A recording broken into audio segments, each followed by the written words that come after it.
Opa, bom dia, bom dia, bom dia. Já estava com saudade aí de gravar um novo podcast e hoje a gente tem o prazer de estar com a Isabelle da empresa B2B aqui para falar para a gente sobre essa plataforma. E também eu acho que é muito fundamental a gente fazer essa diferenciação entre B2B e B2C. Então a gente acaba recebendo muitos contatos, né, na Hotel B2C, achando que nós somos a B2B. E conversando com a Isabelle, acontece a mesma coisa do lado deles, né? Então é interessante a gente fazer esse bate-papo. É, com o maior prazer eu recebo aqui a Isabelle, eu quero dar as boas-vindas e passo a palavra aí para você. Chegou o dia, né, da gente desmistificar e de verdade se unir, né? Porque o quanto de contatos, quando a gente se conheceu, foi por isso, né? Foi por isso. Eu falei, gente, eu preciso muito conhecer o Denis, porque eu fui seguir vocês no Instagram e fui descobrir o que vocês faziam, porque o tanto de hoteleiro que me procurava e dizia, mas como que faz para ter o B2C também? E aí, pô, que legal, né? Assim, Legal. a gente se encontrou em várias coisas na nossa vida, de um modo geral, É né? Você verdade. vê como esse turismo É um mundo pequeno. é uma caixinha de fósforo, né? É uma delícia, na verdade, isso. E legal a gente ter entendido que estávamos no mesmo período no Ceará, né? Exato. Eu sou cearense de coração, não nasci lá, mas sou cearense. Se você me perguntar mais uma vez, eu vou dizer que eu sou cearense mesmo. E acho que assim a gente vai bater um papo hoje super legal sobre isso, porque acho que as duas propostas são complementares, né? E me chamou muita atenção quando a gente se conheceu pessoalmente. Eu sempre ouvi falar da B2B, mas não conhecia você, né? E foi muito legal porque foi uma sinergia já de imediato, né? Por essa questão do espaço, né? Do tempo da gente ter morado no Ceará no mesmo período, ter trabalhado com pessoas que a gente conhece em comum. E depois a gente trabalhar em empresas que têm um acrônimo parecido. Parecido. Com, As cores. com um propósito muito igual, né? Então essa sinergia Complementar mesmo, complementar. né? Então foi bem bacana isso e é com o maior prazer aqui que eu quero que você fale um pouco da B2B. Eu sei que vocês têm 10 anos de mercado, é uma empresa gaúcha, nasceu de uma necessidade, de uma dor, né? Como toda empresa, como toda startup. Hoje vocês têm uma liderança de mercado, tem uma fatia super grande aí no mercado corporativo, né?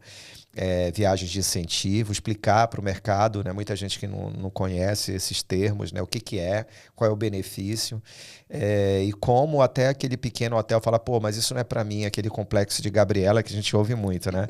Nasci assim, cresci assim, serei sempre assim. Na verdade, não.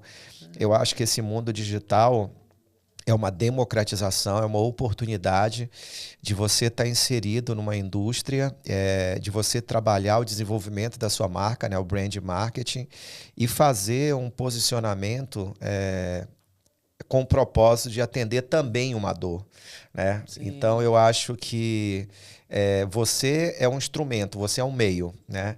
Aquela empresa que atende um cliente final é o fim. Então tudo é complementar. Então fala pra gente um pouquinho da história da B2B, quanto tempo você está na empresa. A minha história profissional e a história da B2B se cruzam lá em 2013, quando eu trabalhava na Casa Blanca Turismo, que foi uma temporada, uma crise de adolescente que eu tive. Falei, não aguento mais hotelaria, porque eu estou na hotelaria desde 96. E aí eu falei, não aguento mais hotelaria, eu quero trabalhar com agência. E a Natália, na época, que era Agência diretora da Casa corporativa. Blanca, agência corporativa, a maior agência corporativa do Norte e Nordeste do Brasil, por 20 anos seguidos. Aham. E a Natália, que era a Diretora. Diretora dona, Dona. bailarina, artista, incrível, viajante profissional, uma pessoa que eu admiro pra caramba. E eu, na época, trabalhava na Transbrasil e atendia a conta da Casa Blanca. Atendia a Casa Blanca. A Natália falou, não, cara, assim, não sei o que você está pretendendo, esse negócio de sair da hotelaria não tem nada a ver com você, mas vem. Vem porque eu preciso de alguém para cuidar da hotelaria. No momento que eu pisei na Casa Blanca, eu soube de um projeto da Abracorp, que é a Associação Brasileira das Agências Corporativas, de democratizar ou de trazer para perto a hotelaria independente através de tecnologia viabilizada pela internet na época, né? Porque a gente é do tempo que não tinha internet ainda, então aquilo ali ainda era vamos aproveitar, né? Deixa eu só acessar aqui um pouquinho a tecla SAP. Sim. Explica para as pessoas que estão ouvindo a gente nesse podcast ou assistindo a gente, o que é uma Abracorp? A Abracorp é a Associação Brasileira das Agências Corporativas. Legal. Das agências especializadas em atender empresas ou viajantes de negócio. Né? Legal.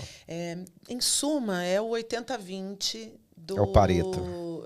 É o paretinho das emissões de reservas de hotel no Brasil. Ou seja, são as 30 maiores agências que, com seu trabalho, suas emissões...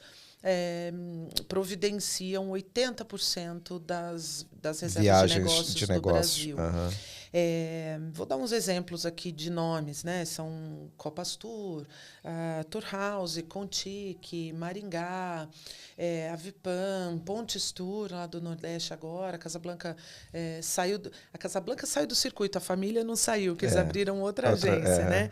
A We Travel, focada muito mais para o lazer e tal. Experiências. Né? Experiências, exatamente.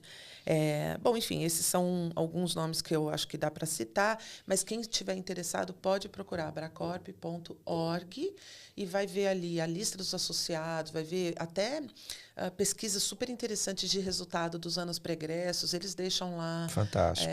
Para um fácil acesso, o pessoal entender desmistificar, na verdade, esse segmento de viagens. Eu acho que até complementando o que você falou de desmistificar, eu acho que é importante colocar como profissionalizar. Né? Porque o mercado ele não tem uma gestão profissional nessa parte. Às vezes você atende algumas contas corporativas sem uma gestão profissional. Isso. E aí eu acho que isso ele traz muito know-how, né, para que o empresário, o pequeno, médio empresário, possa se organizar para ter uma estrutura melhor de atendimento. Né? Eu tenho um raciocínio que eu falo sempre quando eu estou apresentando o nosso negócio para quem não conhece de nada, assim, que eu acho muito legal, que assim, indo e voltando, três pontos. Uma empresa precisa viajar.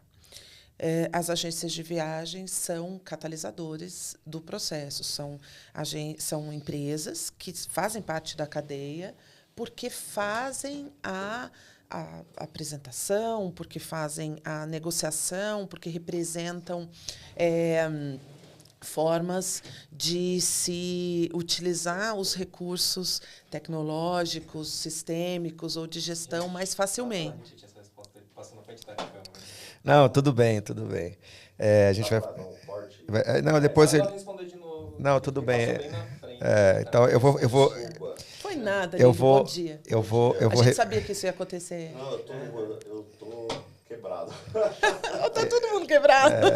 Sexta-feira da quebradeira. Quebradeira, exatamente.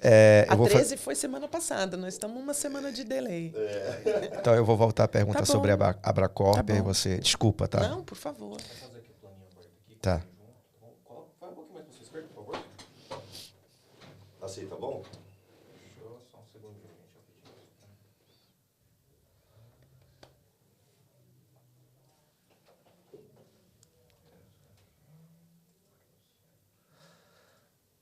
Pode ir, cara.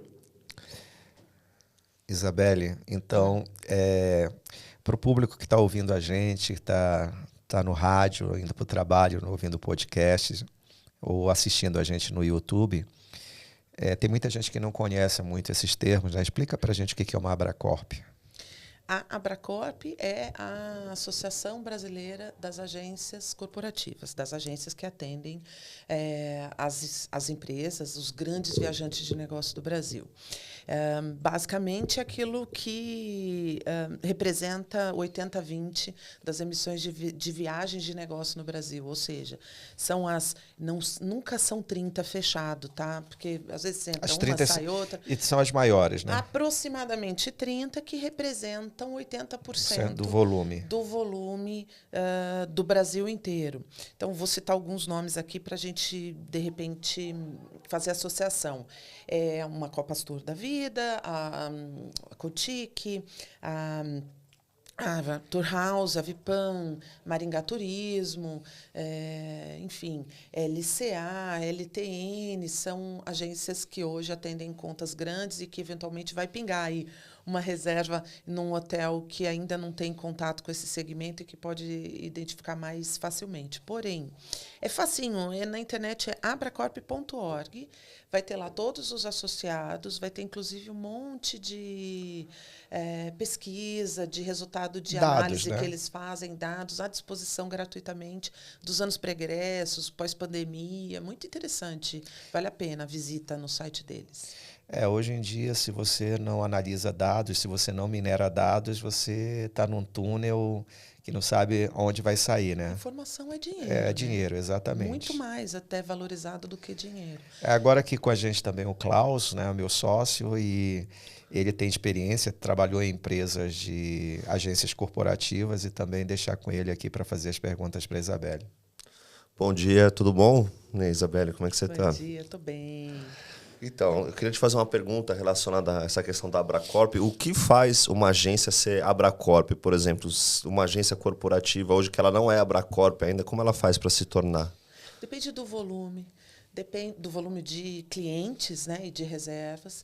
Depende do... É uma associação. Ela é aberta, mas existe um crivo para um vestibulinho para entrar na Abracorp. O crivo é basicamente melhor de 3. Volume de clientes, né? Necessidade de ou presença, né, de acordos específicos, porque assim hoje em dia tem muita gente que fala assim, mas com a internet não precisa mais de agência de viagem. Precisa, gente, para emitir uma passagem aérea tem que ter um negocinho chamado código IATA ainda, e se não tiver um código não faz uma reserva de aéreo. Eu não vou falar de aéreo porque não é minha especialidade, é mais sua do que minha, mas a respeito de responder a tua pergunta para entrar na Abracorp, qualquer agência pode se candidatar, porém, precisa de um número determinado de clientes, precisa de um volume determinado de reservas e precisa de um número de colaboradores que vai, de alguma forma, fechar o ciclo aí de análise e determinar o tamanho da empresa, entendeu? Mas não é absurdo, não precisa ter 100 colaboradores para entrar na Abracorp, não. E aonde entra a B2B, né? O hoteleiro, principalmente o hoteleiro que está ouvindo a gente falou aqui de Abracorp, falamos de agências corporativas, mas o que tudo isso tem a ver com o hotel? Então, essa conexão a B2B é uma plataforma, é um SaaS, né, onde tem um suite de serviços e coloca esses hotéis disponíveis para todas essas agências corporativas para fazer negócio, né? Isso. E conta para a gente como é que é, como funciona. A B2B nasce você falou, é uma empresa gaúcha por compromisso hereditário, porque o Marcos nasceu no Rio Grande do Sul, mas que é o nosso CEO, fundador, idealista da B2B. Mas o Marcos Fernando, sobretudo a empresa, de modo geral, é filha de profissionais do turismo que rodaram o Brasil. O próprio Marcos morou em Salvador, morou em Brasília, 25 anos na gestão de turismo de negócios, em específico na BB Tour, que não existe mais, lamentavelmente, mas observando o comportamento de reserva de hotel, vendo, por exemplo, o hoteleiro de grande porte acessar via GDS. Gente, tem que ter uma tecla SAP demais. Assim, GDS, Global Distribution System. Exatamente. É o pai, que ninguém sabe, é o pai da internet. É o pai da... turismo. Pro turismo, né? Por turismo, nada. Para a tecnologia, de um modo geral. Lá nos anos 60...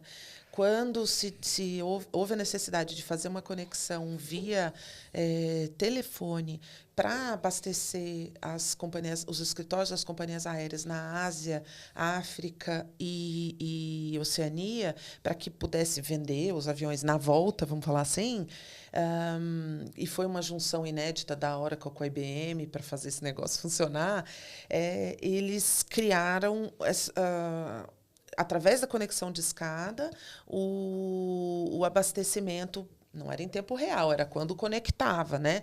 Mas o abastecimento da informação de vendas de um lugar para o outro. Por isso que ainda acontecia muito, né? Ainda existe hoje, mas hoje diminuiu muito, o overbooking, né? Porque quando tinha o apertava delay. o botão de atualizar, falava, ups, vendeu demais, né? Tinha o delay. Demais, exatamente. E aí o GDS em específico era esse sistema, como eu expliquei, que foi criado lá nos anos 60, difundido depois da abertura de mercado no Brasil, pós Plano Real, de 94. O GDS vem para o Brasil com alguma força, as grandes redes logo aderiram, só que custa $15 no mínimo para fazer uma reserva, para receber como hoteleiro uma reserva no GDS. E para o hoteleiro independente, inviabilizável. É muito caro. Muito caro. E além de ser tudo em inglês, além de ser uma tecnologia, eu brinco assim, tudo que é difícil eu acho egípcio. Eu adoro Egito, mas eu falo que é egípcio. Então, assim, era uma tecnologia extremamente complexa de utilizar, exigia praticamente uma pós-graduação para compor, popular informação, parametrizar um GDS para um hotel vender. Aí o Marcos, observando tudo isso, conversando com outros profissionais do setor, inclusive o pai tecnológico da B2B, o desenvolvedor mesmo, o cara de TI, que é o braço direito do Marcos, e hoje o nosso gerente de produtos dentro da B2B, que é o Rudinei, também é gaúcho, morava em Curitiba na época da criação da B2B, mas ele é do turismo. Ele já tinha mais de 15 anos dentro de uma agência de viagem, e por isso a gente diz que ela é filha do turismo, nascida em Porto Alegre, né? Então, nasce de um desejo e de uma percepção de que era extremamente necessário colocar a hotelaria independente para vender online. Até então, ainda não era para vender em tempo real, porque não havia integração com os PMS, com os sistemas de hotel, para consumir em tempo real a disponibilidade, de acordo com o que o hotel tinha, mas era venda online porque o hotel vinha colocar a disponibilidade dentro da plataforma para que as agências consumissem. Ou seja, colocou na plataforma, se vendeu, está confirmado. Ninguém precisava consultar se havia sido confirmada aquela reserva ou não. Então, ela nasce em sonho, em 2010 para 11, mais ou menos. O projeto foi apresentado e aprovado para a Abracorp em 2013. A gente vem ao mercado oficialmente dia 26, aprovados, né, como uma ferramenta exclusiva da Abracorp por um tempo, 2 anos. Depois disso, segue aberta para qualquer agência se beneficiar e, obviamente, que isso é excelente para os hotéis, né? Fez com que a gente saísse de 30 agências para 300 em um ano, né? Hoje a gente tem um pouco mais de 300 canais à disposição do hoteleiro.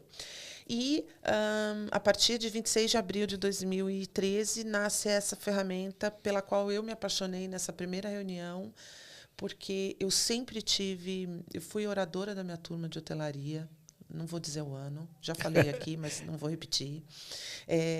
E no meu discurso de oratória eu dizia que eu tomei a licença de falar um pouco do meu sonho. E lá eu dizia, o meu sonho é trabalhar com hotelaria independente. Eu saio de lá para trabalhar no Caesar Park, que era a maior rede do Brasil. Aí do Caesar eu fui para Meliá, do Meliá eu fui para Atlântica. Da Atlântica eu falei, cara, eu preciso de alguma forma encontrar hotelaria independente, e fui para a Signature do Brasil fazer treinamento para hotelaria. Aí eu desenvolvi um pouquinho do meu gosto, fui fazer treinamento de vendas para os hotéis de Ilhabela, por exemplo. Eu chamava Projeto Paraísos, de tão apaixonada que eu era pelo tema. E aí, enfim, voltei para o Nordeste, ainda para Meliá, quer dizer, eu não conseguia me desvencilhar dos hoteleiros independentes, das redes. Mas daí, nesse meu retorno para o Ceará, eu fiquei 16 anos lá, não conseguintes. Eu fiz uma interrupção, vim para São Paulo, depois voltei.